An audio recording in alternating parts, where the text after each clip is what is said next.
वे मृत थे फिर भी जीवित थे।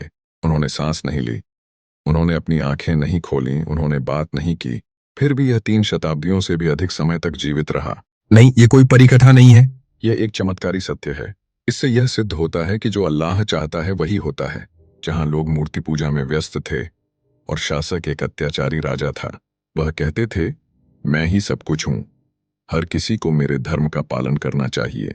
लेकिन उस शहर में कुछ युवा लोग थे, साहसी, निडर और ईश्वर में दृढ़ विश्वास रखने वाला। उन्होंने राजा की आंखों में देखा और कहा, हम केवल एक ईश्वर की पूजा करेंगे, आपकी मूर्ति की नहीं। राजा रुक गया, फिर वह क्रोधित हो उठा, इन युवकों को दंड मिलना चाहिए, फिर अल्लाह पर पूरा भरोसा रखो। ये युवक शहर से भागकर पहाड़ों की ओर चले गए। रास्ता कठिन और थका देने वाला था, लेकिन उनके दिलों में ताकत, विश्वास और एक प्रार्थना थी। हे अल्लाह, हमारी रक्षा करो, हमें रास्ता दिखाओ। उन्होंने पहाड़ों में एक गुफा में शरण ली। उस गुफा में बैठकर उन्होंने अपनी आंखें बंद कर लीं और तब 309 साल तक गहरी नींद में सो गया।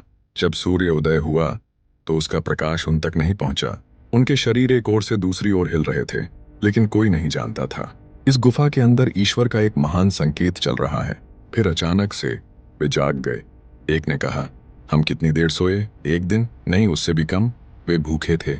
उनमें से एक व्यक्ति भोजन खरीदने के लिए शहर में एक पुराना सिक्का लेकर गया, लेकिन शहर पूरी तरह बदल गया है। लोग, सड़कें, भाषा, सब कुछ अपरिचित है। दुकानदार सिक्का देखकर हैरान रह गया। यह पैसा सैकड़ों साल पुराना है। शहर के लोग इकट्ठे हो गए। सब लोग आश्चर्य से देखने लगे। ये युवक वास्तव में उस प्राचीन समय के लोग हैं जिनकी कहानियां सिर्फ इतिहास में ही रह गईं। यह परमेश्वर की ओर से एक अद्भुत संकेत था। उन्होंने साबित किया, वह चाहे तो किसी को 100 साल तक सुला सकता है और फिर जगा सकता है, क्योंकि वह सबका स्वामी है, सबका नियंत्रक है।